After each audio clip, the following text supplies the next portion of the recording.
kepada Nabi kita Nabi Muhammad sallallahu alaihi wasallam yang nanti yang akhir kita tunggu syafaatnya. Bapak Ibu Saudara,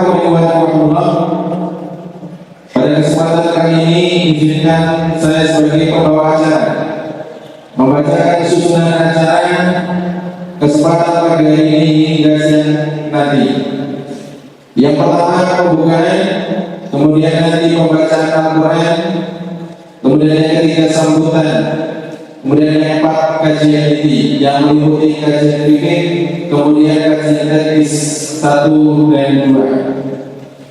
Kemudian yang terakhir nanti adalah acara penutup. Acara yang pertama pembukaan. Mari kita buka acara pada pagi hari ini dengan bacaan basmalah. Mudah-mudahan dengan bacaan basmalah ini menjadikan acara yang akan kita lalui dari pagi hingga siang nanti mendapatkan keberkahan dari Allah Subhanahu wa taala. Bapak Ibu Saudara, masuk pada acara yang kedua, yaitu pembacaan Al-Quran yang akan dibacakan oleh Ananda Muhammad Jais Izzuddin Al-Hasan.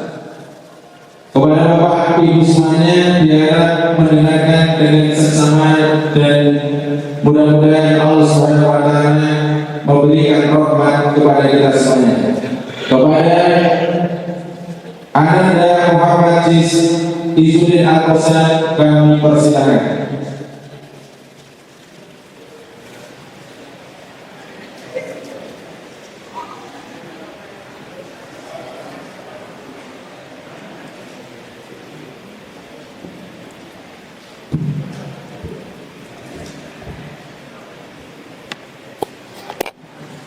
Assalamualaikum warahmatullahi wabarakatuh.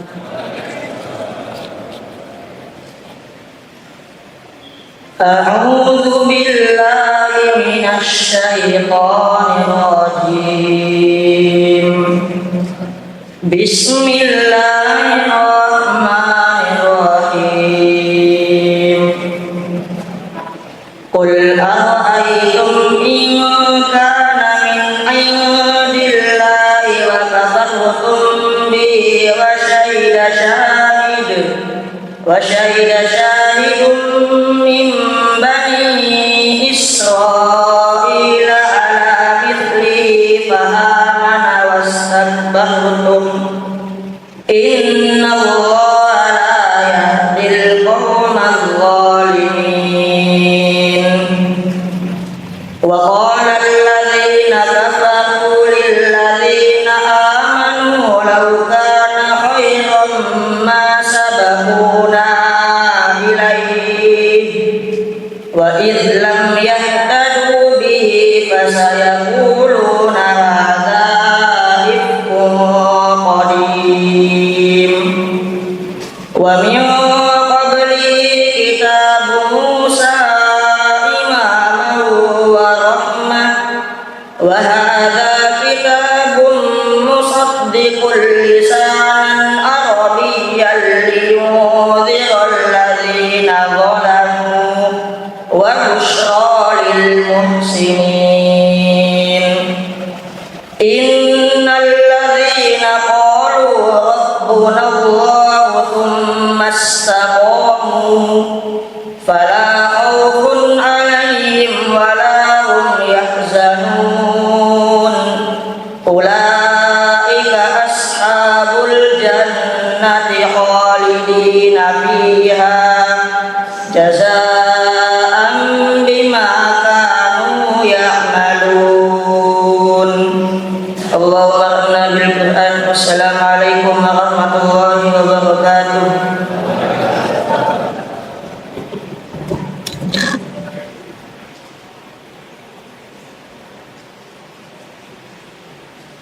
Demikian tadi pembacaan Al-Quran yang disampaikan oleh Ananda Muhammad Jais Izzuddin Al-Hasan. Mudah-mudahan menambah iman dan ketetapan di dalam hati kita semuanya. Bapak Ibu rahimahullah, masuk pada acara yang ketiga, yaitu sambutan.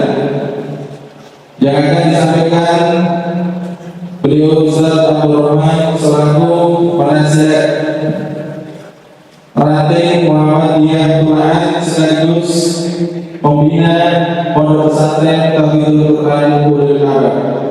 Kepada beliau Ustaz Abdul Rahman kami persilakan.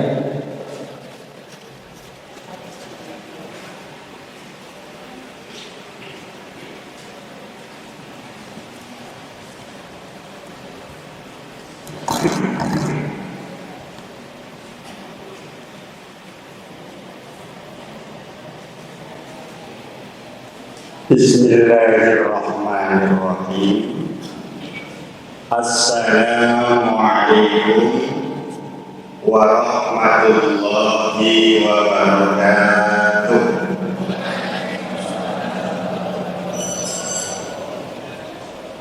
Alhamdulillahi wa kafa, wassalatu wassalamu ala nabiyyina al-mustafa wa ala alihi wa ashabihi ahlut tuqa wa man ihtada wa man wafa. Faya ayyuhal hadirun, usi nafsi wa iyyakum bitaqwallah, faqad faza man ittaqa. Subhanakallahumma la ilma lana illa ma 'allamtana, innaka antal alimul hakim.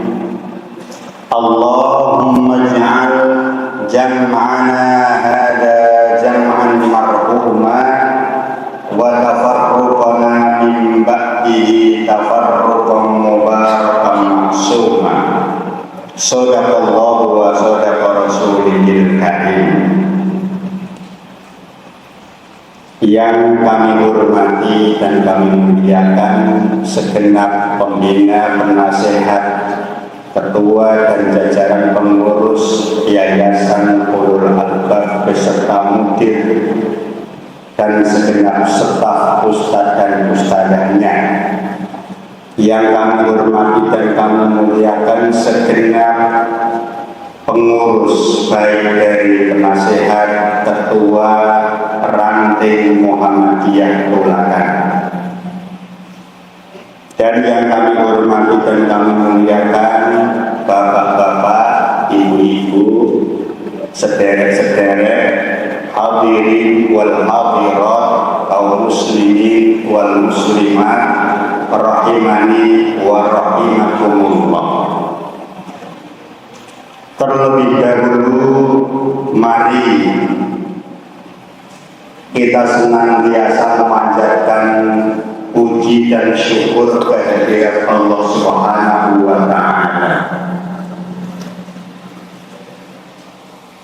Sekejap akan pakaian ahlan wa sahlan sugeng rawuh pakaian sampun rawuh wonten ing ngarsa kula panjenengan sedaya sugeng lenggah pakaian monggo. Kita lanjutkan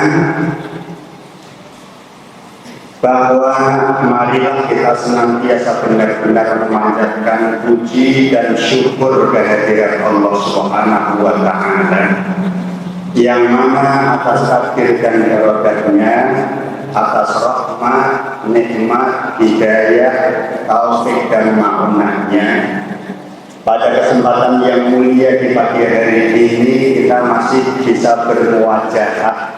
Kula panjenengan sami tasih saged makempal manunggal hadir di majlis yang mulia, di masjid yang mulia, Masjid Manarul Quran Pondok Pesantren Tauhidul Quran Nurul Abad ini. Walaupun pilih di antara ikhwan jamaah, Bapak Ibu hadirnya ini harus meninggalkan segala urusan dunia. Semoga kehadiran kita atas dasar semata-mata ngelonggono pada ridhone Gusti Allah, ikhlas lillahi ta'ala, sehingga sejak keberangkatan sampai pulang dicatat di sisi Allah mendapatkan pahala yang besar di sisinya. Amin ya rabbal alamin.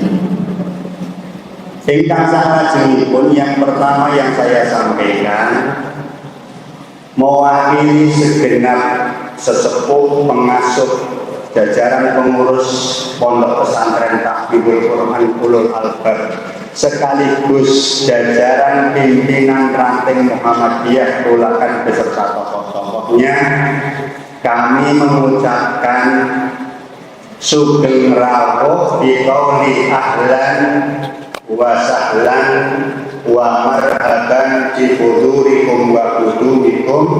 Sugeng lelenggahan, silahkan dengan suka marjikani penggalih Bapak Ibu sederek ikhwan fillah jamaah rahimakumullah untuk mengikuti acara ini dari dibuka sampai penghujung ditutupnya acara ini.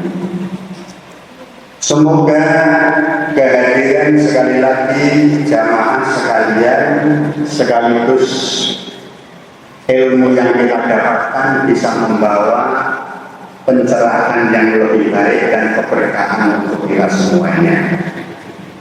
Adapun yang selanjutnya mewakili segenap panitia yang telah mempersiapkan ukuran P samudayanipun, kok panjenengan samudayanipun mendapatkan di sana sini masih banyak cewek kekurangan, maka sekali lagi kami mohon maaf yang sebesar-besarnya, mohon keikhlasan dan keridhaannya.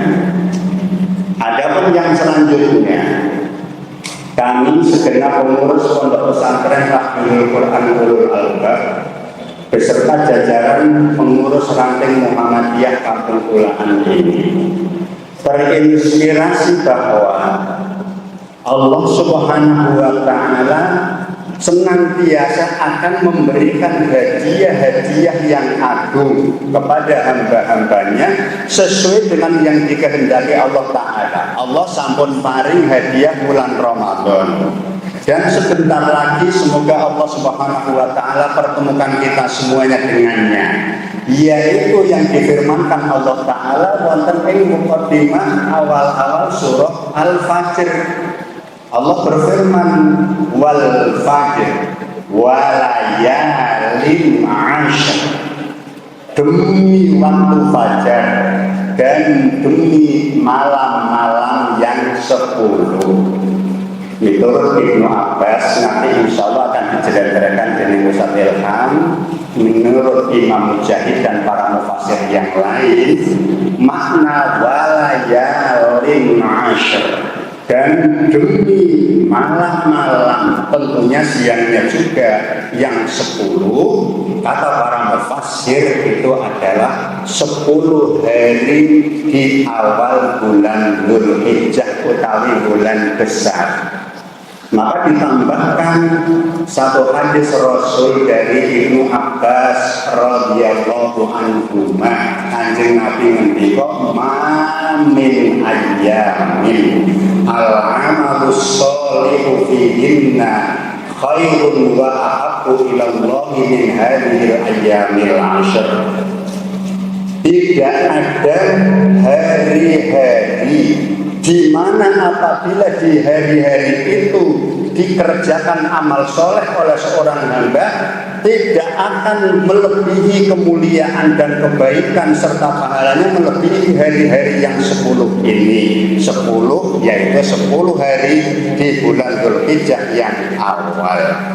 Maka seorang ulama besar Ibnu Hajar Al-Asqalani rahimahullahu ta'ala memaknai dan menjelaskan kenapa, ada apa rahasia di balik Ayyamul Ashr, 10 hari yang mulia ini ada apa? Kata beliau rahasianya karena di hari-hari yang 10 ini terkumpul ibadah-ibadah yang besar yang tidak mungkin akan terkumpul di waktu-waktu dan hari-hari yang lain. Ada sholat, puasa, sedekah, puncaknya adalah Riyo Idul Adha dan Haji Akbar.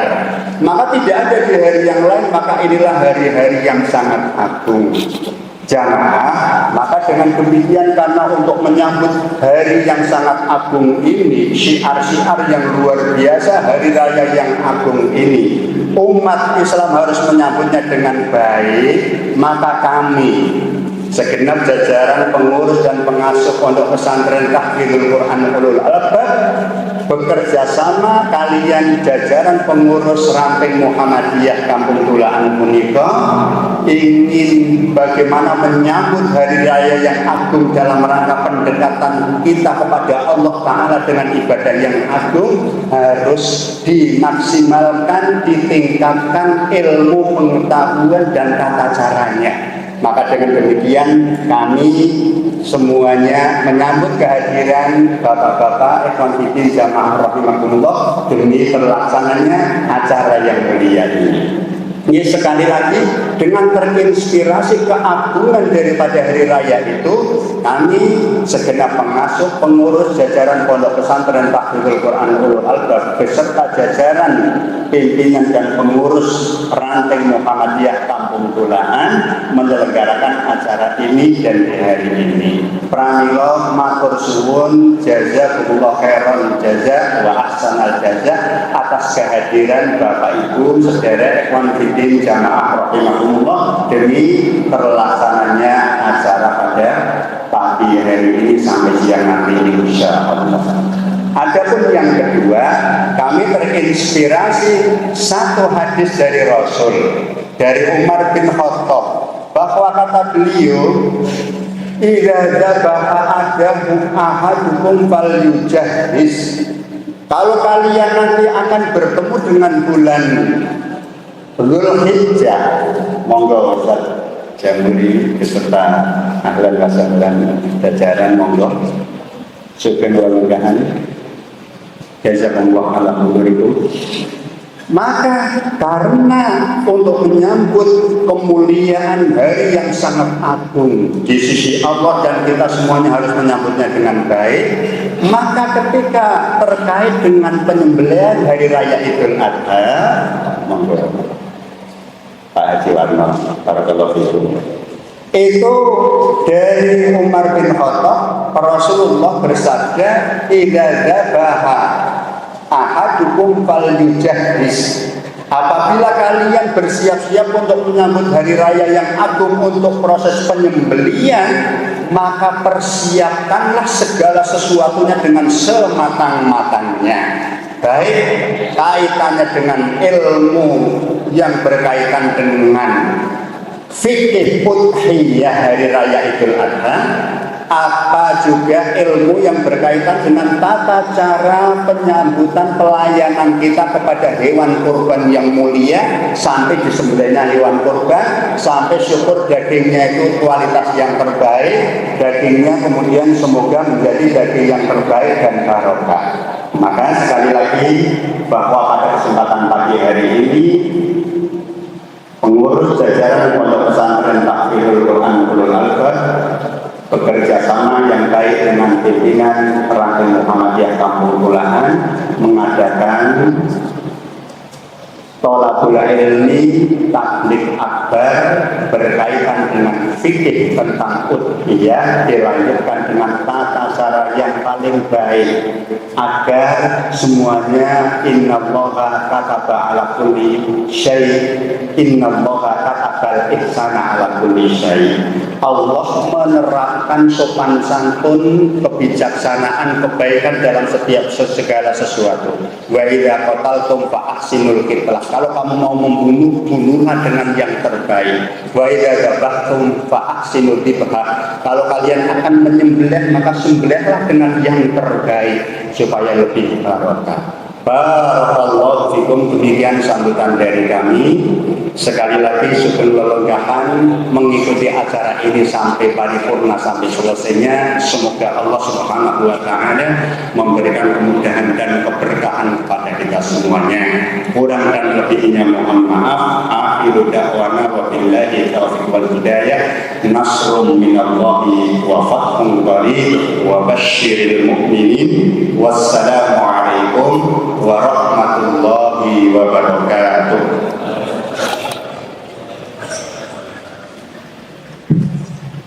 Demikian tadi sambutan dari beliau Ustaz Abdurrahman. Kemudian masuk acara inti pada kesempatan pagi hari ini, yaitu kajian yang meliputi kajian fikih, kemudian kajian teknis baik 1 maupun 2. Untuk kajian yang pertama yaitu kajian fikih Turkiya yang disampaikan beliau Ustaz Muhammad Taisi, salah satu pengajar di Pondok Pesantren Tarbiyah Quran Ulul Albab. Beliau adalah lulusan dari Sudan. Kepada beliau kami persilakan.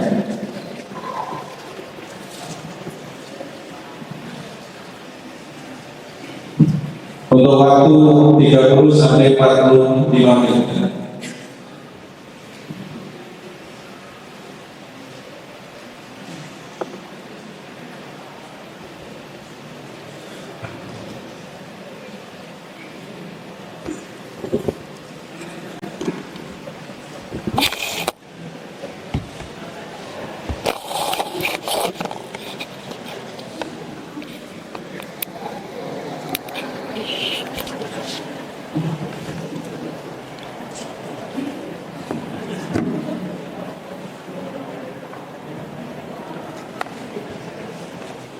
Bismillahirrahmanirrahim.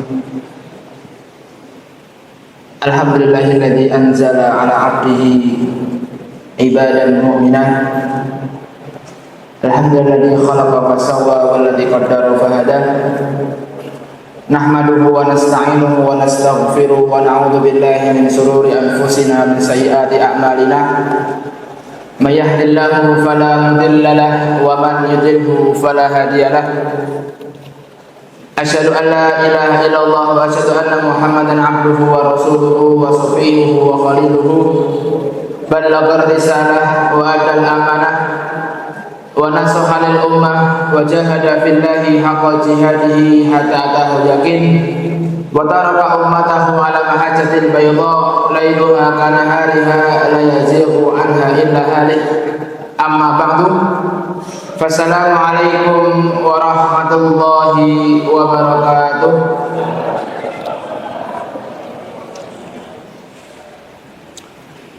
Rabbi shrah li sadri wa yassir li amri wahlul 'uqdatam min lisani yafqahu qawli. Rabbi zidna ilma warzuqna fahma. Subhanaka la ilma lana illa ma 'allamtana innaka antal alimul hakim. Allahumma rzuqna al-ikhlasa fil aqwali wal af'ali. Allahumma amin. Bapak Ibu hadirin yang insyaallah dirahmati Allah Subhanahu wa taala. Insyaallah pada pagi hari ini kita akan sedikit membahas bersama-sama, sedikit melihat, sedikit mendengarkan perkataan ulama, perkataan ahlul ilmi mengenai ibadah yang insya Allah akan kita laksanakan kurang lebih 1 bulan ke depan. Kita lihat bagaimana pendapat para ulama, para ahlul ilmi mengenai ibadah ini, yang mana seharusnya kita sebagai umat muslim sebelum mengerjakan suatu amalan ibadah dalam syariat Islam, kita harus mengetahui dulu ilmu yang harus dikerjakan terhadap ibadah tersebut. Bapak Ibu yang Allah Subhanahu wa taala, mohon maaf, waktunya berapa? 40. Hah? Nah, diberikan waktu oleh panitia cuma 30 sampai 40 menit. Ya sebisanya, sedapatnya. Insya Allah kita akan sedikit mengupas masalah ibadah udhiyah atau masalah hewan kurban yang insya Allah akan kita laksanakan 1 bulan ke depan. Bismillahirrahmanirrahim. Bapak Ibu yang dirahmati Allah Subhanahu wa taala. Ibadah udhiyah, kata udhiyah itu memiliki 4 bahasa. Udhiyah, idhiyah, dohiyah, dan adha. Jadi kata udhiyah memiliki 4 bahasa. Udhiyah dengan dhamma dan dengan kasroh, idhiyah. Yang ketiga dohiyah, yang terakhir adha. Itulah dari segi bahasa kata udhiyah. Kemudian masalah syariat, tuntunan syariat. Kalau Allah Ta'ala yang sudah kita sangat masyhur sekali, surat Al-Kautsar, Allah mengatakan fasholli li rabbika wanhar. Di ayat yang lain mengatakan, surat As-Saffat mengatakan falamma balagha ma'hu sa'yu qala ya bunayya inni ara fil manami anni atbahuka. Surat yang lain dikatakan, surat Al-Hajj mengatakan wal budna ja'alnaha lakum min sya'airillah. Ini termasuk syariat dari Allah Subhanahu wa taala. Fasholli li rabbika wanhar. Inni ara fil manami an adbahuka. Yang ketiga wal budna ja'alnaha lakum sya'airillah. Al-ayah. Atau kama qala Allah taala.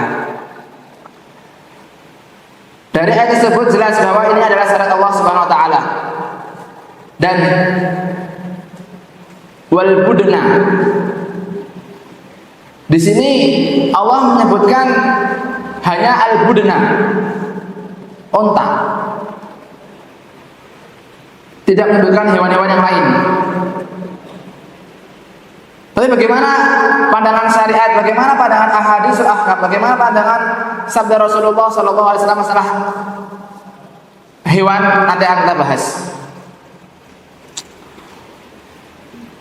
Bapak Ibu yang dirahmati Allah Subhanahu wa taala,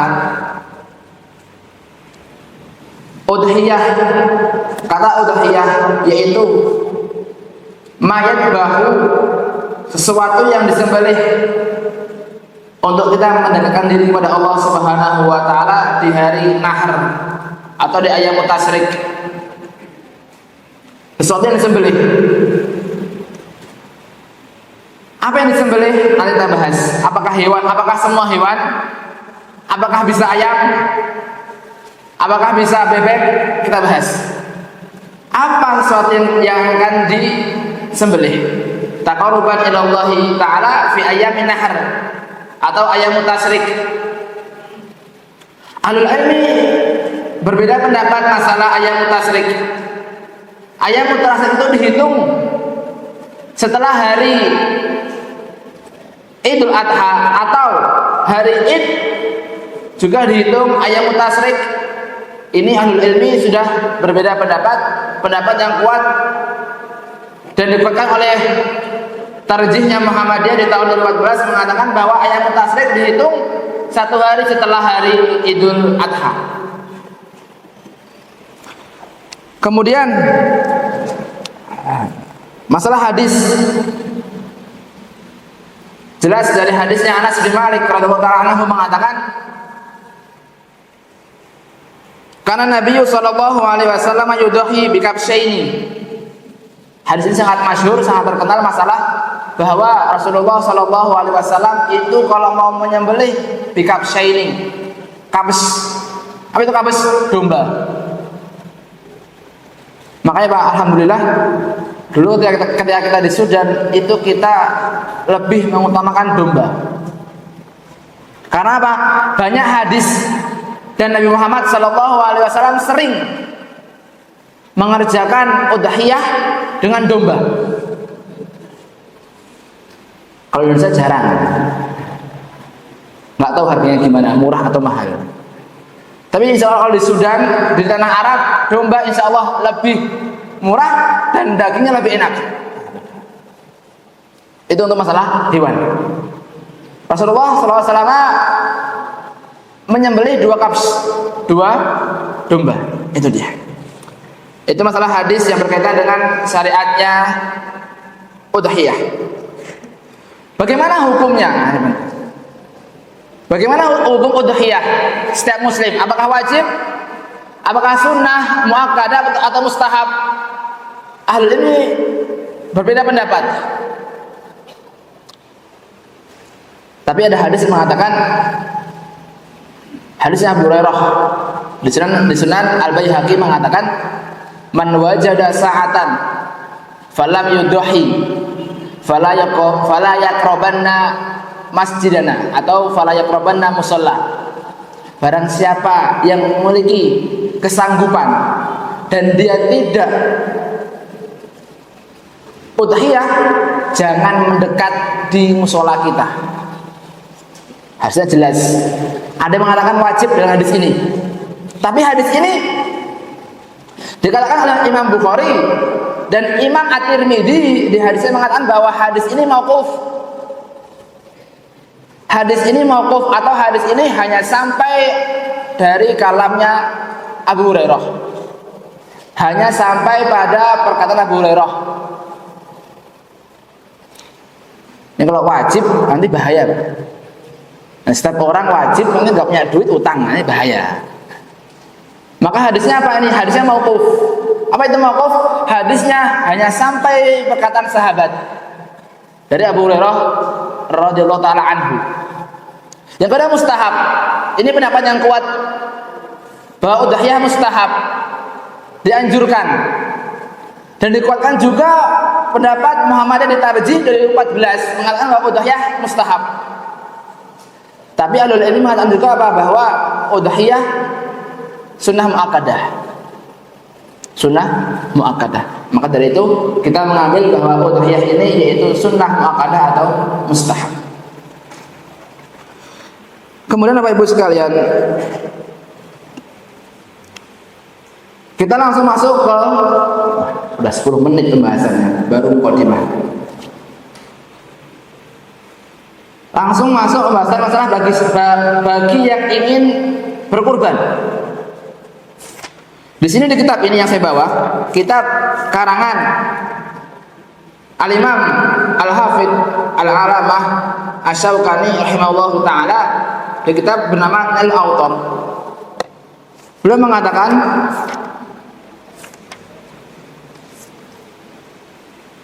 jika seorang itu ingin berkurban, maka dianjurkan untuk menghindari suatu. Apa itu? Di sini mengatakan, hadisnya mengatakan qala an Ummi Salamah anna Rasulullah sallallahu alaihi wasallam qala idza ra'aitum hilal dzilhijjah wa arada ahadukum ayudahi falyumsik an sya'rihi wa atfarihi. Untuk apa? Tidak memotong rambut dan kukunya. Jadi barang siapa yang ingin berkurban, kalau sudah masuk awal Dzulhijjah, maka dianjurkan meninggalkan potong rambut dan potong kuku. Apa faedahnya? Apa faedah dari hadis ini? Beliau Al-Imam Asy-Syaukani mengatakan apa? Ayya baqa kaminal ajza lil idqi minan nar. Subhanallah. Apa kata beliau? Agar badan kita ini lengkap, tidak berkurang. Untuk apa? Untuk agar kita bisa merdeka, bisa terhindar dari api neraka. Faedah dari hadis yang tadi dikatakan oleh Al-Imam Asy-Syaukani di kitab Nailul Awtar. Itu dia. Jadi yang ingin berkurban di sini mengatakan haram untuk potong rambut, potong kuku. Dimulai dari awal Dzulhijjah. Permasalahan kontemporer. Jika si fulan di Indonesia berkurban di Sudan atau di Saudi, sampai kapan dia itu harus tidak boleh memotong kuku dan rambut? Sampai hewan kurban disembelih. Cuma kalau seandainya si fulan berkurban di negara Arab, yang mana insya Allah hewan kurban di Arab lebih murah. Sapi di sini yang paling murah 12 juta. 12 juta nggih, Pak? 12 juta. 16. Pak, sapi paling murah 16. 16 kita katakan. Uang ini Bapak Ibu sekalian 16 juta dibawa ke Sudan, ke Saudi, dapat sapi yang beratnya hampir 550 kilo, setengah ton. Nah, lebih murah. Lebih murah. Nah, terus bagaimana jika si fulan berkorban ke tanah Arab yang mana selisih waktunya berbeda? Tetap dia harus menahan gunting kuku, motong rambut sampai hewan tersebut disembelih. Di sini sudah pagi, tapi di tanah Arab masih jam 3. Ya sudah, nunggu sampai hewan korbannya disembelih. Itu dia. Maka kalau berkorban dulu para donatur kita lebih afdal dibawa ke Sudan. Kenapa? Semakin banyak daging, semakin afdal hewan kurban tersebut. Tapi yang nggak dianjurkan, nggak usah. Tapi sekarang Sudan sudah, Allah musta'an, itu dia. Lanjut Bapak Ibu sekalian. Tadi untuk masalah yang dianjurkan ketika dia ingin berkorban. Sekarang kita masuk, kalau sudah punya uang, hewannya bagaimana? Beliau mengatakan babu sinnil ladzi yujzi'u fil udhiyati wa ma la yujzi'u. Hewan-hewan yang dianggap sah berkorban dan tidak sah. Ini penting. Masalah afdoliyah hewan kurban secara hadis yang sahih domba. Tapi di sini mengatakan apa? Semakin banyak daging semakin afdol. Ada yang mengatakan semakin banyak bulunya afdol. Silakan dipilih, monggo. Nah, mau nyari yang kurus, monggo, nggak apa sah. Lah coba punya uang segitu, nggak apa, nggak masalah. Uang banyak, ambil yang paling banyak dagingnya, fadol, silahkan. Ini nggak harus dianjurkan harus kambing ini enggak. Uang dapat. Contoh lain nanti masuk di masalah hewan yang dibagi sepertujuh. Sapi, kita ada hewan kurban, ada nanti domba. Kedua unta. Nah, unta ini Pak, Masya Allah, fadilahnya sangat besar. Tapi di Indonesia nggak ada. Nah, itu dia. Nah, kalau ada Masya Allah, Pak. Itu pahalanya besar, Pak. Pahalanya besar. Dan alhamdulillah kita juga pernah Idul Adha dengan unta. Dan cara penyembelihnya beda. Hadisnya kuat. Nabi juga pernah menyembelih unta, tapi Nabi tidak pernah, atau saya mohon maaf belum pernah mendengar hadis Nabi menyembelih kambing. Tapi alhamdulillah ada hadisnya. Ada perkataan ulama mengatakan boleh pakai kambing, domba, unta, sapi, domba, unta, sapi baru kambing. Kemudian untuk masalah sapi, satu orang boleh, monggo, Masya Allah. Permasalahan yang sepertujuh, boleh nggak boleh? Hadisnya ada. Hadisnya mengatakan untuk sapi sepertujuh. Ada hadisnya sepertujuh, ini penting, masalah yang terbaru. Sebentar. Kalau kita bilang 16 juta yang paling murah, setiap orang, sudahlah, setiap orang kita patok berapa? Ya 3,5 juta lah, yang 4 juta lah, guys. 4 juta semuanya, 7 orang. Tapi qadarullah, Pak, orang ke-7 cuma 2 juta. Sah nggak? Sah. Dapat pahala sapi. Atau mohon maaf, 7 orang 7 juta 21. Nah, tinggal 4 nama. Cukup kasih nama. Nama Ilah Muhammad, dapat pahala, Pak. Dapat pahala. Nah, nitip pahala bisa, Pak. Di 7 orang, 3 orang dapat 20 juta. Alhamdulillah, dapat 1 sapi. Oh, ada 4 nama kosong, tulis Ilham Muhammad. Sah, Pak. Genepi atau bagi-bagi pahala. Nah, itu dia. Sah insya Allah. Atau malah contoh, tadi 7 orang, 2 orang sudah dapat sapi, tinggal 5 slot, tulis nama. Sah insya Allah. Tapi jangan jagani, nunggu. Anak orang ke-7 aja lah. Mbok mono nanti orang ke-6 sudah lunas. Nah, jagani, tapi jangan, jangan seperti itu. Itu dia. Untuk sapi itu seperti 7. Kemudian untuk kambing 1 orang. Dan ini masya Allah untuk kambing. Jika suami menyembelih atau berkorban 1 kambing, maka pahalanya untuk keluarganya. Alhamdulillah keluarga suami dapat pahala. Sesuai kakak. Enggak satu rumah ada berapa kakak, enggak. Satu suami, suami berkorban kambing, maka isi anak-anaknya sudah mendapatkan pahala dari hewan kurban tersebut. Itu dia. Itu masalah hewan kurban. Kemudian, nah sekarang Kak, bagaimana cara memilih hewan? Ini penting. Ada beberapa hadis masalah hewan yang tidak sah dipakai atau hewan yang tidak sah untuk dipakai udhiyah.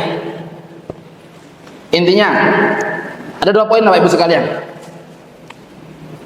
Segala suatu kekurangan yang mana kekurangan itu dimakan oleh manusia, jika berkurang banyak nggak sah. Contoh telinga, kuping kambing enak insya Allah Pak kalau dimasak. Buntut enak Pak insya Allah kalau dimasak. Kalau nemu hewan buntutnya rusak, kupingnya setengah, contoh nggak sah Pak. Ini apa? Jika penyakitnya, yang mana penyakit itu, kekurangan itu apa? Dimakan oleh manusia. Kuping, buntut, apalagi? Itu dia. Mata juga. Kadang mata ada sebagian yang apa itu namanya? Tenggelam atau nggak kelihatan. Tapi kadang ada manusia yang makan mata. Ya sudah. Jika itu ada kekurangan, tidak sah. Itu pertama. Yang kedua, tanduk. Tandukan. Ini bagaimana hukumnya? Jika dia ada kekurangan atau ada penyakit di tanduk. Beliau Al-Imam Asy-Syaukani mengatakan bahwa jika kekurangan itu di tanduk sedikit dibolehkan. Cuma kalau banyak nggak boleh. Cuma ada ahlul ilmi yang lain mengatakan apa? Kalau yang kekurangan itu ada di tanduk nggak masalah. Karena apa? Ada yang makan tanduk Pak? Nggak ada. Keras Pak? Nggak ada. Mari kita ambil yang insya Allah mudah tadi apa? Bahwa kalau kekurangan tanduk nggak masalah. Nah itu dia. Itu masalah hewan yang harus kita pilih. Sekarang umur Pak. Nah, ini umur penting. Untuk kambing setahun masuk 2 tahun. Setahun masuk 2 tahun atau kalau secara praktek giginya udah ada. Untungnya sudah ada Pak itu dia. Setahun masuk 2 tahun. Afdolnya apa sekali? Afdolnya apa? Semakin banyak daging semakin banyak afdol. Dan jangan diusahakan kudu enggak. Harus enggak. Selama itu uang sudah terkumpulkan, sudah punya uang untuk beli hewan, dibelikan. Insya Allah dapat pahala udhiyah. Itu dia.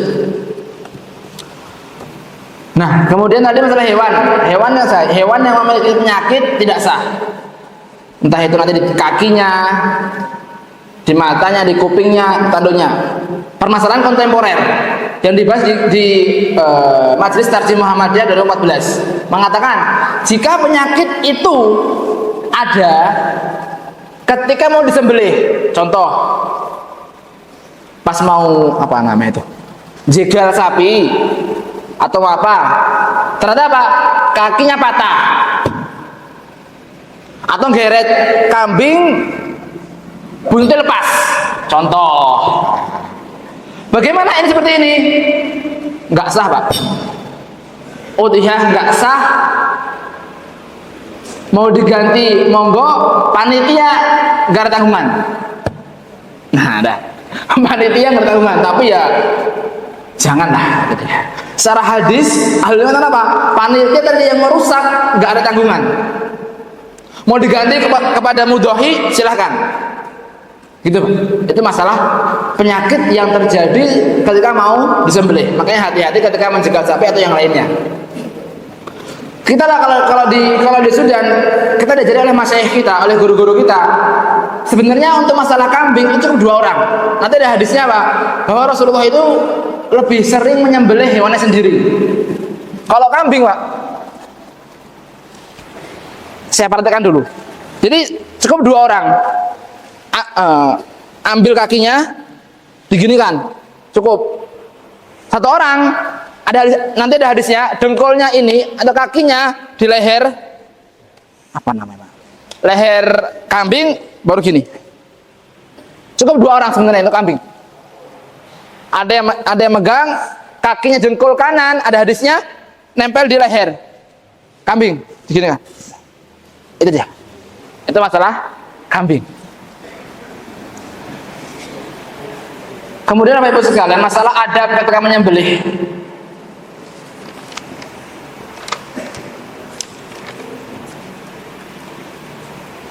Oh iya, penyakit lain, mohon maaf. Ada hadisnya mengatakan, jika si kambing itu tidak memiliki atau uratnya terputus atau mohon maaf apa namanya itu yang diperas ya bahasanya Bang enak ya. Apa? Nah, itu yang diperas itu Pak, itu ya, mohon maaf ya. Yang diperas itu nggak ada, Pak. Kadang ada orang yang makan itu, Pak. Ada, insya Allah ada. Nah, bagaimana hukumnya? Sekali lagi, kalau itu dimakan oleh manusia dan ada cacatnya, nggak sah. Tapi jika cacatnya itu dari lahir, dimaafkan. Contoh, si kambing sejak lahir nggak ada, ya itu namanya itu pokoknya. Atau dari lahir kupingnya nggak ada, buntutnya nggak ada, contoh, dimaafkan, itu dia. Nah, sekarang kita bahas masalah, ya Allah, belajar. Bagaimana adab menyembelih? Nabi Muhammad SAW di hadis di Bukhari mengatakan bahwa beliau menyembelih di musola. Di musola. Nah, ini apa tafsir musola? Ulama berbeda pendapat. Intinya monggo, kalau sudah ada tempat bisa. Masalah adab menyembelih. 1, tasmiyah, mengatakan bismillah, takbir, dan doa. Menghadap ke kiblat. Jadi kepalanya kambing atau kepala sapi menghadap kiblat. Yang mau menyembelih tasmiyah, kemudian bertakbir dan doa. Biasanya kan disampaikan ada nama-nama, itu dibacakan, boleh. Penting Pak, ketika menyembelih ada 3 poin yang harus terpotong. Ibnu Taimiyah mengatakan di Fatwa Kubro ada 4, tapi 3 boleh. Kata beliau apa? 1, hulkum. Apa itu hulkum? Tenggorokan. Kedua, mariun. Apa itu? Kerongkongan. Nah, lu nggak tahu gimana bedanya juga. Yang ketiga, urat leher. 3 ini. Jadi dianjurkan, kata guru-guru kita di Sudan, apa? Ketika nyembelih, oh ada sapi ya. Jadi pisaunya itu cukup sekali, Pak. Ditahan sekali, gini, sudah lepas. Jangan sampai menyiksa hewan. Jangan gini. Ini cukup sekali, kepotong semua. Nah, itu dia. Makanya Ada hadis tentang apa? Fal yurih dabihatahu. Safrotahu, apa namanya? Untuk pisaunya dianjurkan apa? Sangat tajam. Sangat tajam, sekali turun dan agak ditekan, kepotong semua. Kepotong semua. Nanti masalah sudah dipotong, pas ngulitin nanti gerak lagi itu nggak masalah, Pak. Tahu hidupnya nggak masalah, itu dia. Itu masalah. Ada beberapa adab yang wajib kita ketahui sebelum menyembelih hewan kurban. Afdolnya Ibu sekalian, yang nyembelih dia yang berkurban. Nah itu dia. Nah itu dia. Monggo kalau rawani, monggo bisa yang lain. Itu dia. Tapi afdolnya sendiri. Nah itu dia.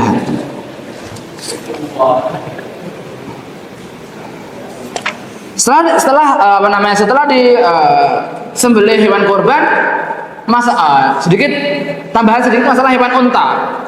Hewan unta Bapak Ibu sekalian, nyembelihnya nggak kayak kambing, nggak kayak sapi, tapi apa? Ya sudah, dibiarkan saja, biarkan dia hidup. Ada naik pisau panjang, tusuk, selesai. Sininya tusuk. Nah, untuk unta.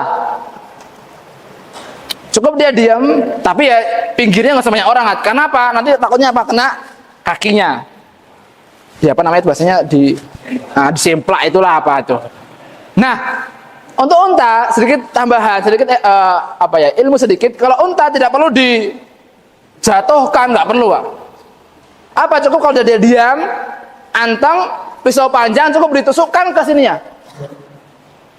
Di bawah sini antara leher sama sini. Insya Allah sudah selesai. Tinggal nunggu dia jatuh aja. Itu untuk masalah unta.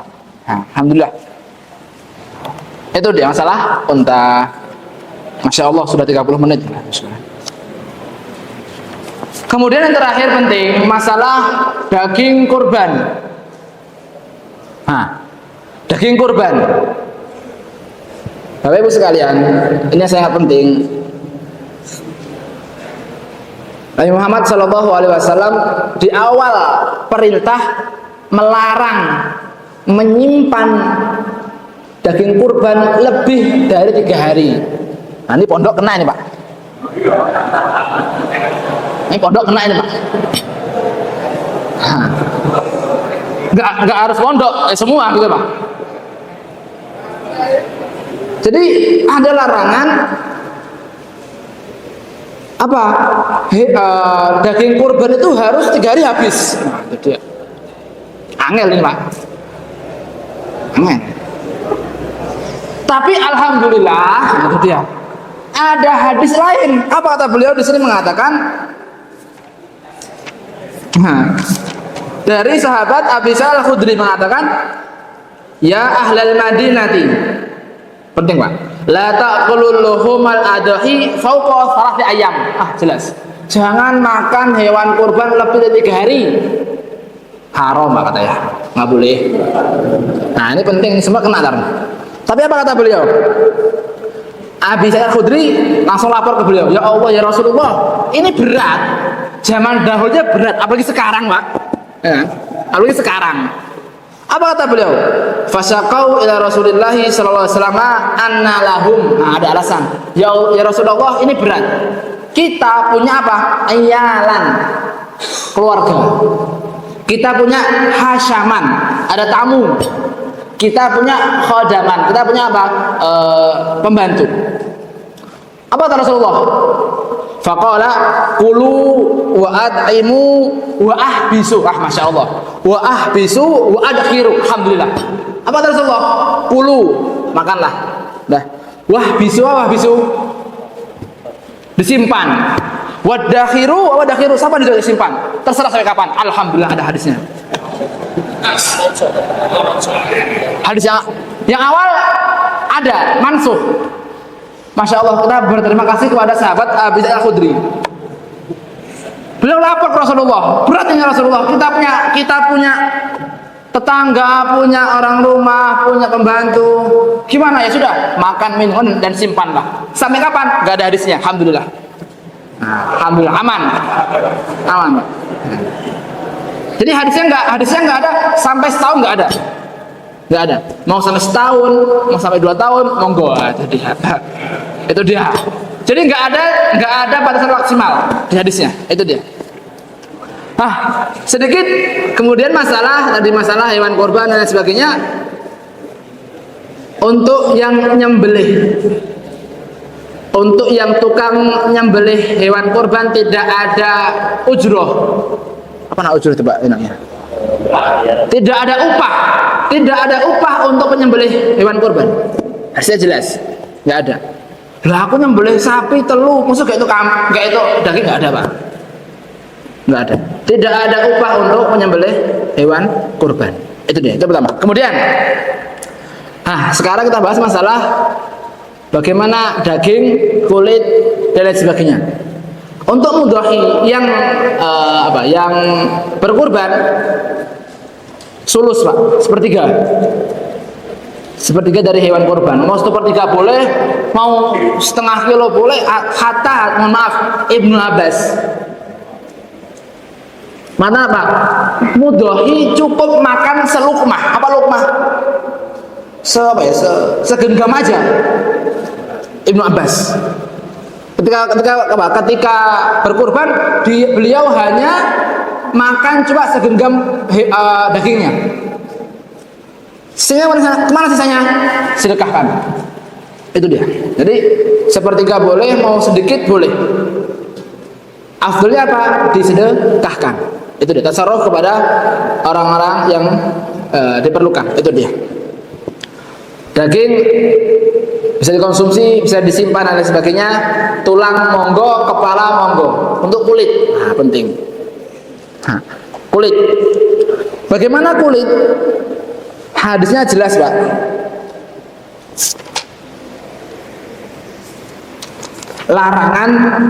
Larangan menjual kulit. Mau kulit kambing, sapi, unta. Kulit unta Bapak Ibu sekalian, kalau dijual di sana negara Arab itu mahal insya Allah.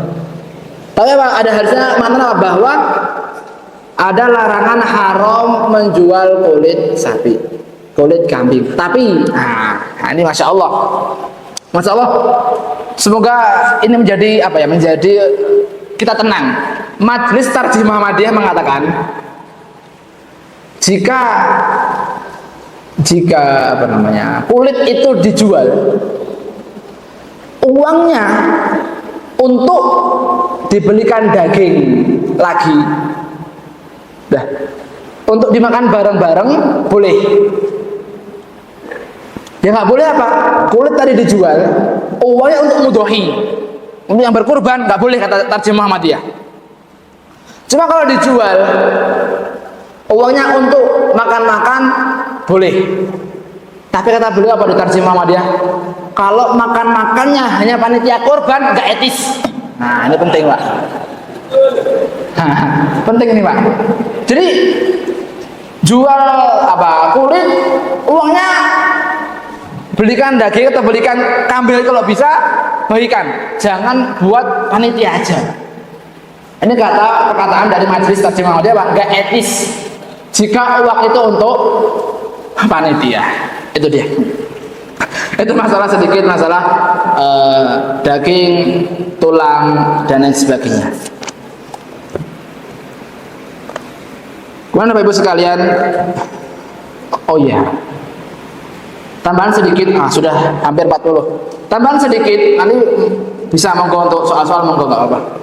Tambahan sedikit, jika si fulan ingin berkurban tapi atas nama yang sudah meninggal, boleh nggak? Nggak boleh Pak, nggak boleh, nggak boleh. Cuma, ini penting. Alhamdulillah Pak, syariah itu ada larangan, ada keringanan Pak. Alhamdulillah, insya Allah. Awalnya nggak boleh. Cuma kalau si mayit al-maghfur lahu, ada nazar, bernazar, tahun depan berkurban yuk, suami istri Mas, yuk tahun depan berkurban. Qadarullah si istighfar meninggal, maka nazar tadi harus dikerjakan. Cuma kalau nggak bernazar, tiba-tiba bilang jangan si fulan berkorban atas nama si mayit tanpa ada nazar, nggak boleh. Itu dia. Makanya apa? Udhiyah ini apa hukum awalnya? Mustahab, sunnah muakkadah. Tapi jika dinazarkan wajib. Nah, jika dinazarkan menjadi wajib, maka yang berkurban tidak boleh makan sedikit pun dari hewan kurban. Karena apa? Hewan kurban tadi jadi wajib dan harus disedekahkan. Itu dia. Tambah lagi masalah pembagian pembagian daging hewan kurban. Secara hadis mengatakan apa? Tidak boleh kita membagikan daging kurban kepada non Islam. Nggak boleh, Pak. Karena ini ibadah kita. Ini ibadah kita. Nah, tapi alhamdulillah, masya Allah lah kita. Di tarjihnya Muhammadiyah 2014 mengatakan apa? Contoh gini, Pak. Sangat ditafsir, masya Allah bagus sekali. Contoh, anak saya dapat banyak daging, alhamdulillah. Contoh, 10 kilo lah banyak sudah. Contoh. Nah, ada tetangga orang Kristen, panitia ngasih ke anak hewan kurban. Anak kebanyakan dari sini, dari anak yang sudah mendapatkan tadi daging kambing atau daging kurban, mau dikasihkan ke Kristen boleh. Gitu, Pak. Jadi harus ke penerima baru ke orang Kristen. Atau contoh, si fulan dapat daging masya Allah tahun ini lebih dari 50 kilo. Contoh. Dia mau menjualnya, mau disedekahkan lagi boleh. Mau digiling jadi daging digiling, mau buka bakso baru boleh. Boleh. Selama sudah diterima. Dan pembagian daging kurban harus mentah. Harus mentah, tidak boleh masak. Berbeda dengan akikoh. Akikoh harus masak, harus sudah matang. Alhamdulillah pas 40 menit, Pak. Mungkin ini yang saya sampaikan, Bapak Ibu sekalian. Monggo bisa dibuka pertanyaan. Sekali lagi, saya juga masih butuh belajar, butuh banyak juga membaca kitab para kalangan ulama. Wallahu ta'ala alam. Nasrun minallahi wa fatun qarib wa basyiril mu'minin. Syukran. Assalamualaikum warahmatullahi wabarakatuh.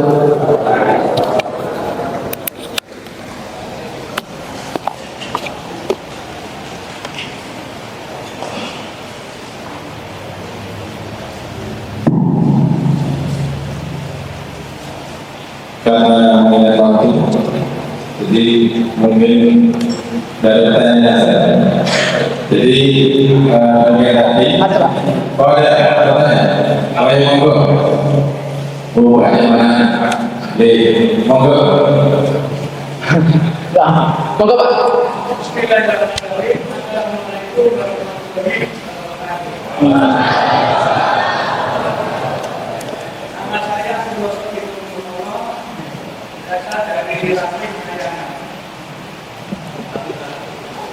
Nama saya Subasuri Berkona dari Misalnya, dan ini saya mau minta penjelasan dari Bapak Ustaz tadi mengatakan bahwasanya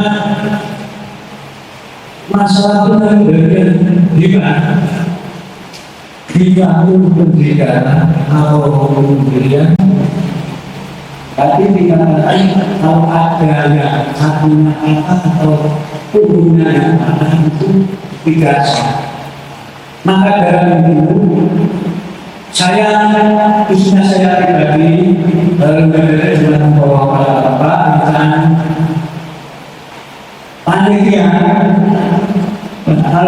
yang juga berubah. Mereka suruh dari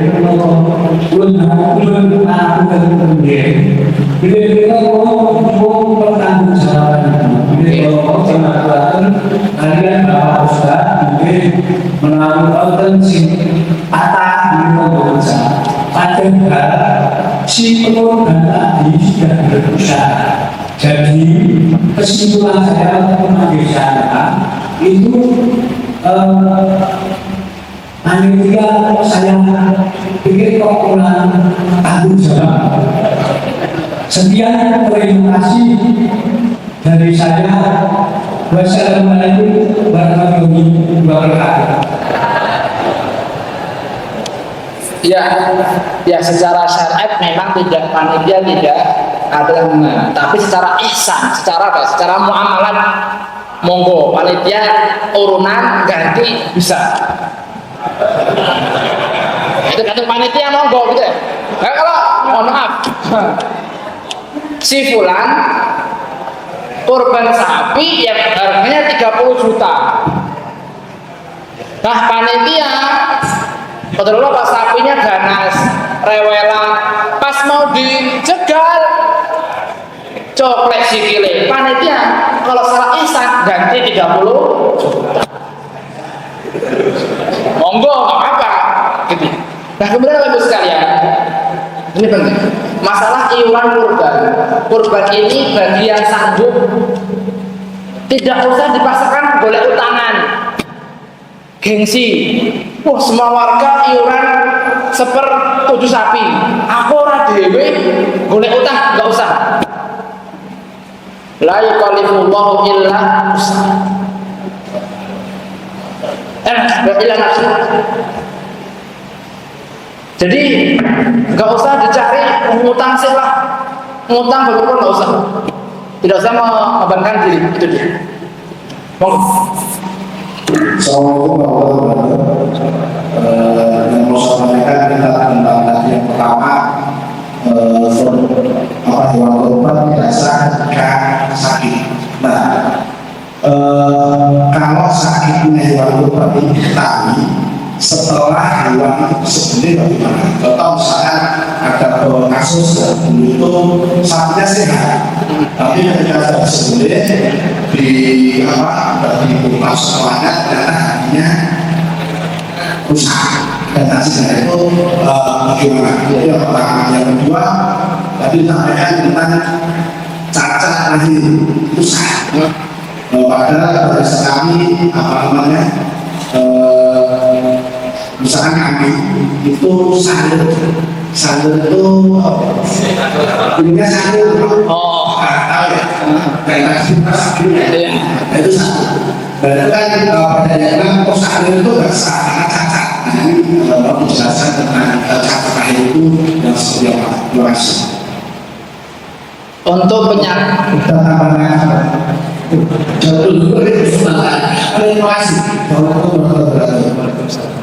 untuk penyakit yang diketahui setelah disembelih dimaafkan, sah, dimaafkan.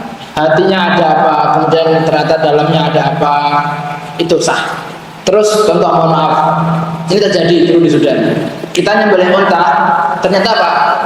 Di dalamnya ada bayi unta. Sah nggak? Sah. Anak tadi jika masih hidup sembelih, kalau sudah mati cukup sembelih yang pertama, itu dia. Jadi kalau sapi contoh, gemuk masya Allah, masih sembelih ternyata apa? Ada janinnya, masih gerak, sembelih, apa sah, itu dia. Jadi kalau ada penyakit datang setelah disembelih sah, janin juga sah. Atau kalau janinnya mau dipelihara lagi, boleh Pak. Boleh. Boleh. Tapi insya Allah kalau sudah disembelih ibunya, hayatnya yang janin insya Allah nggak lama insya Allah. Kita pernah di Sudan onta ketika di nahar ada janinnya, bisa jalan bisa, cuma setelah setengah jam hampir masuk maut kita sembelih, itu dia.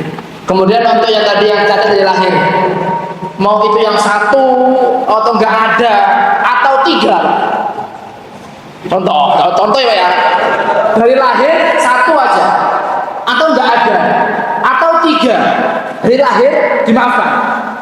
Cuma kalau di pertengahan dipotong, itu nggak bisa. Kalau dari lahir 1 atau enggak ada atau 3 dimaafkan, boleh, sah. Monggo. Ya.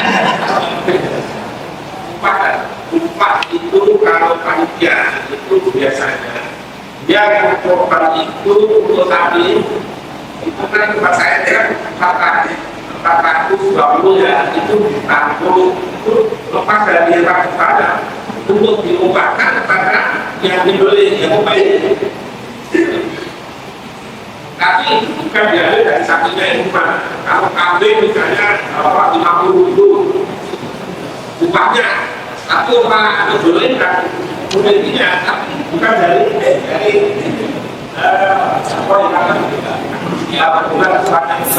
Allah Pak, saya bagaimana kalau seandainya upah itu diambil dari kas panitia?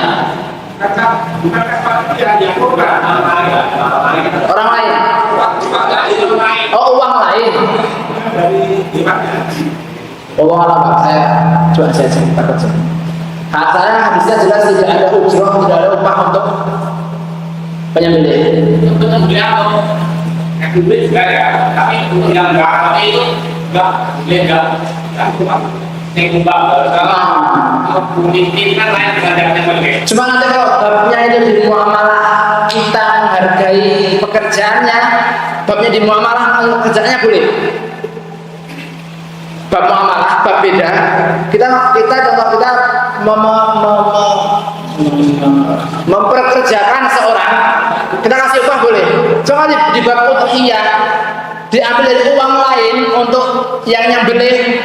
Nanti saya cari lagi, Pak. Kemungkinan siapa? Kalau saya lakukan itu gini, kita tanya lakukan kami yang sudah itu dari upah beli, upah beli harus dikatakan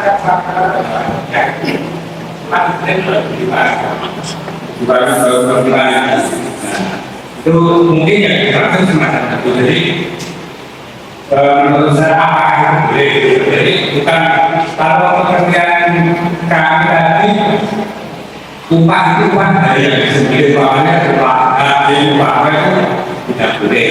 Tapi kalau dari usaha data untuk menyembelih, kalau sapi, kalau kambing itu 25, berarti kalau sapi 25 kali 7. Jadi uangnya itu ketika ngebagi ngasih.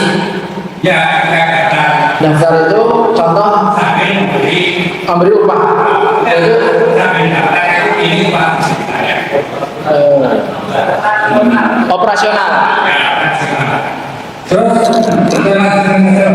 sebagai pertanyaan tadi dikatakan bahwa kulit itu tidak bisa dijual. Kalau di tempat saya itu begini, kulit itu pertama kali kulit itu tidak boleh dijual oleh panitia, harganya begitu. Maka artinya kemudian panitia memberi kami ini diberikan pada orang-orang yang tidak mampu. Hasilnya cuma dengan catatan ada menjaga. Oh, apa? Nah, gitu. Kemudian kasus saya punya itu ternyata yang pertama saja. Kemudian setelah itu dari biasa gitu. Pokoknya jual dengan jalan semacam itu. Pokoknya bagaimana apakah setiap korban itu harus ada ijazah kabul atau ijazah kabul itu sudah ijazah kabul yang pertama itu sudah mewakili peristiwa itu Sudah. makasih Untuk yang kedua tadi sudah cukup ijazah kabul di awal. Dan kalau tadi kulitnya dijual atau dipotong-potong diberikan kepada fakir miskin, boleh. Yang nggak boleh apa? Kalau dijual uangnya ke panitia atau ke mudhohinya. Itu dia. Lalu tadi yang salah uang operasional dari mudhohi. Contoh saya mau berkurban. Kambing 3.200.000, tak tambahin 100 untuk operasional. Bagaimana? Kalau di bab udhiyah saya belum menemukan kalam ulama. Cuma kalau di bab muamalat kita upah untuk yang kerja untuk kita, itu ya? Upah untuk kerja untuk kita boleh. Contohlah, saya nyewa orang untuk bersih-bersih, upah boleh. Cuma kalau di bab udhiyah, apakah sama? Nanti saya cari. Allah. Sudah, Ustaz Komun. Jadi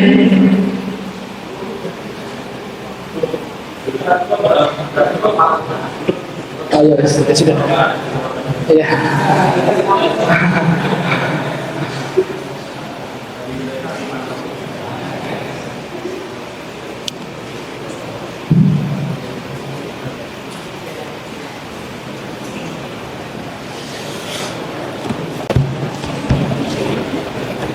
Cukup ini, karena nanti masih ada 2 sesi teknis pengundian. Kalian itu untuk pertanyaannya nanti kalau misalnya kurang bisa minta video dari sini. Itu. Terus kalau pikir itu nanti di pertanyaan sekali. Saya kira demikian tadi kajian ini disampaikan oleh beliau beserta dengan Imam Muhammad LC. Kita masuk pada sesi yang kedua, yaitu kajian teknis 1,5 jam, dua sesi 1,5 jam kepada beliau Ustaz Muhammad Jamuri. Kami persilakan.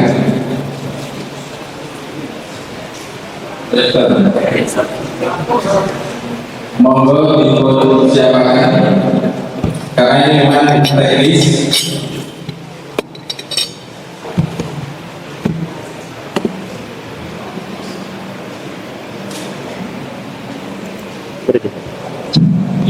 Sambil menyiapkan kita break dulu untuk bisa mengambil teh hangat di depan atau kopi espresso di depan biar tidak ngantuk, nanti salah ngomong. Oke, sampai jam 10 tepat. Jadi sambil menunggu persiapan dari beliau, dengan persilakan yang ngantuk bisa ambil kopi atau teh biar tidak ngantuk.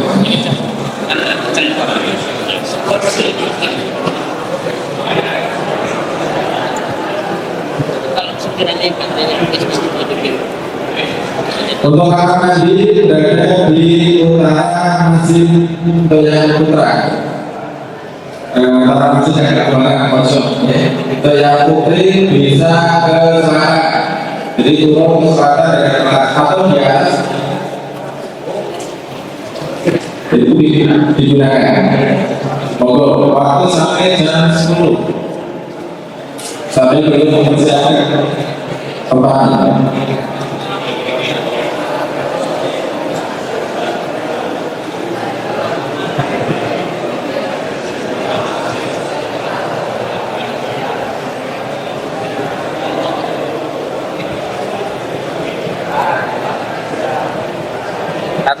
Ini nanti ada door prize dari Pak Pur. Oh, ini.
Pokoknya masih ada dua, bisa segera masuk karena sekedar dimulai. Nanti acara sampai dulu di mall bisa mengikuti dengan sebaik mungkin. Kemudian nanti pada dulu dilanjutkan penyembelihannya. Bisa pastikan nanti cara pembeliannya.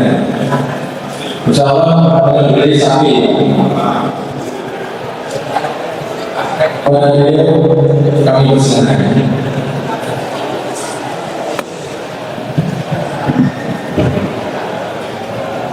Bismillahirrahmanirrahim. Assalamualaikum warahmatullahi wabarakatuh. Alhamdulillah, salatu wassalamu ala Rasulullah wa ala alihi wa ashabihi wa man wala. Asyhadu an la ilaha illallah wahdahu la syarikalah wa asyhadu anna Muhammadan abduhu wa rasuluh. Allahumma shalli wa sallim wa barik ala Muhammad wa ala ali Muhammad. Rabbi shrah li sadri wa yassir li amri wa hlul 'uqdatam min lisani yafqahu qawli. Allahumma la sahla illa ma ja'altahu sahla wa anta taj'alul hasana idza syi'ta sahla. Allahumma la 'ilma lana illa ma 'allamtana innaka antal 'alimul hakim. Allahumma 'allimna bima yanfa'una wa yanfa'na bima 'allamtana wa zidna ilma. Alhamdulillah, syukur kita panjatkan kehadirat Allah Subhanahu wa taala. Pada kesempatan pagi hari ini kita bisa dimudahkan oleh Allah, diringankan langkah kita untuk belajar bersama. Semoga ringannya langkah kita ke majelis ilmu ini menjadi tanda bahwa Allah juga meringankan langkah kita nanti menuju jannahnya Allah Subhanahu wa taala. Amin. Yang kedua, salam kita aturkan pada Rasulullah Muhammad sallallahu alaihi wasallam. Semoga kita yang di dunia ini ngaku umatnya Rasul, nanti juga di akhirat kita diakui oleh Rasul sebagai umatnya dan mendapatkan syafaat dari Rasulullah Muhammad sallallahu alaihi wasallam. Kemudian selanjutnya Bapak-bapak, ini ada ibu ada Bapak-bapak, Ibu-ibu, saya izin berdiri ya, boleh ya? Soalnya saya tidak biasa kalau ngisi itu sambil duduk. Jadi biasanya saya memang kesana kemari kalau itu ketemu, tapi tidak masalah.